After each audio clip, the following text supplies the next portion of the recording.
My younger brother must have been about 16 or 17. The summer he took a job washing dishes at a local restaurant and contracted Legionnaire's disease, probably by inhaling bacteria in the sprayer mist. Took the doctors a while to figure out this diagnosis because Andrew didn't fit the profile of somebody with lung issues, being young and healthy. In the meantime, fluid was building up in his lungs, making it hard to breathe. So now, hospital staff were going to have to insert a tube through his back to drain the fluid off. My mother, who was with him, was instructed to wait in the hall while a doctor did the procedure, with the aid of a nurse that, coincidentally, my mother found cold and unsympathetic. So Mom steps out into the hall.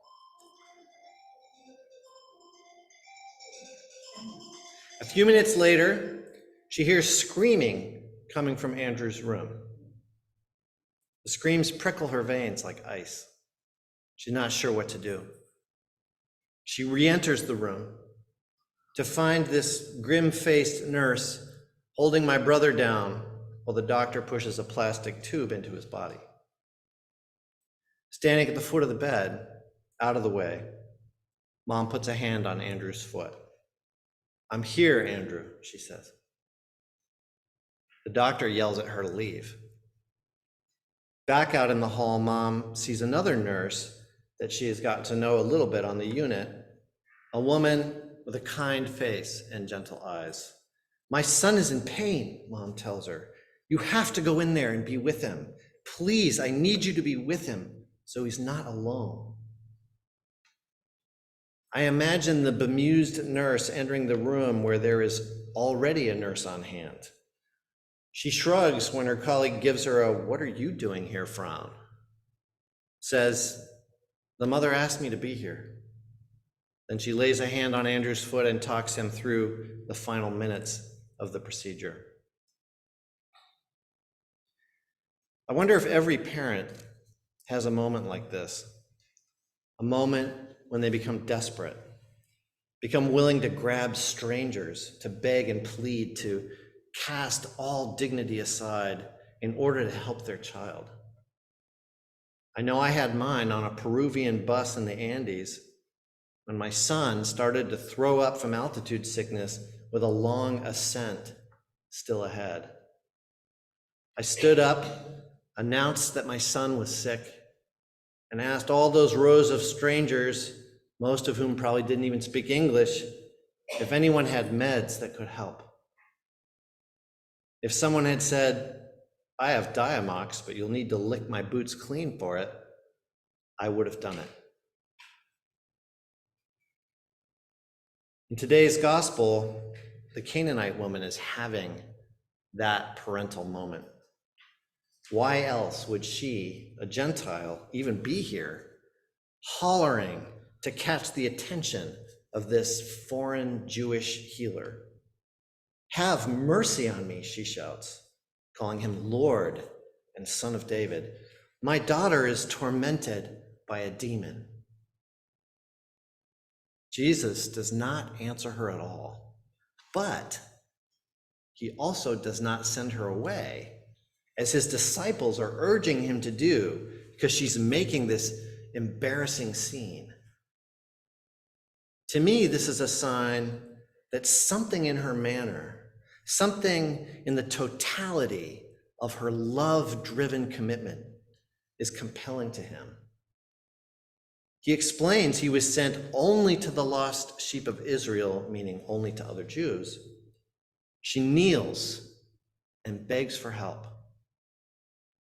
But that wouldn't be fair, he says, to take the children's food and throw it to the dogs. But this mother is so focused on saving her child that she accepts the snub and turns it to her advantage. "Yes, Lord, yet even the dogs eat the crumbs that fall from their master's table." And that willingness to let go of her pride and do anything, say anything to help her daughter has a miraculous effect on Jesus.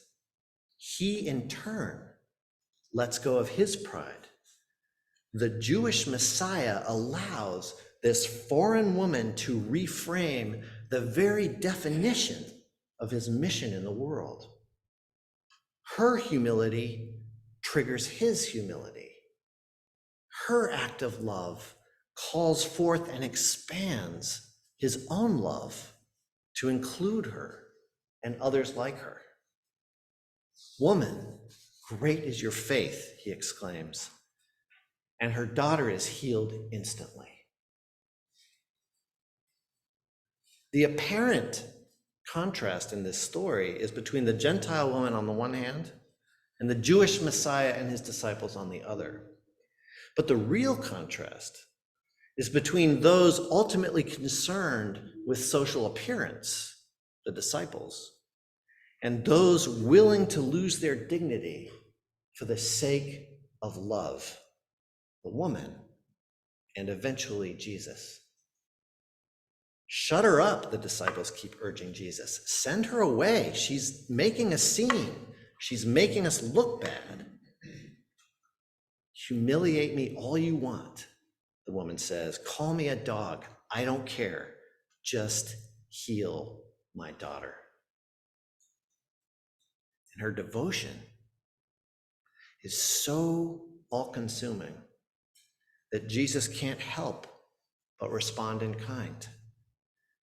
He does not regard equality with God as something to be grasped, as Paul puts it in Philippians, but humbles himself. He allows her to sway him, to move him, to enlarge his heart. He puts love first.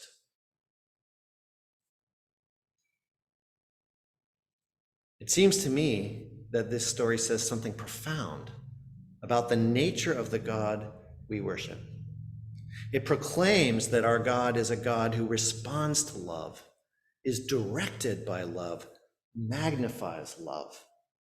Love so fierce, it is willing to sacrifice social standing. Love so strong, it is willing to make the lover look foolish. Love so committed, it is willing to defy protocols, willing to go back into hospital rooms from which it has been banned, willing to beg a busload of strangers for help, willing to shout and make a scene and kneel before a stranger and receive his insults and even use them to further its cause, willing, in other words, to do anything to protect or aid or heal the beloved. Our God is a God who is so ruled by love that love has the power to change God's very mind, so that God can do nothing other than give way to such love, joining it and blessing it with the words, "Great is your faith. Let it be done for you as you wish." Amen.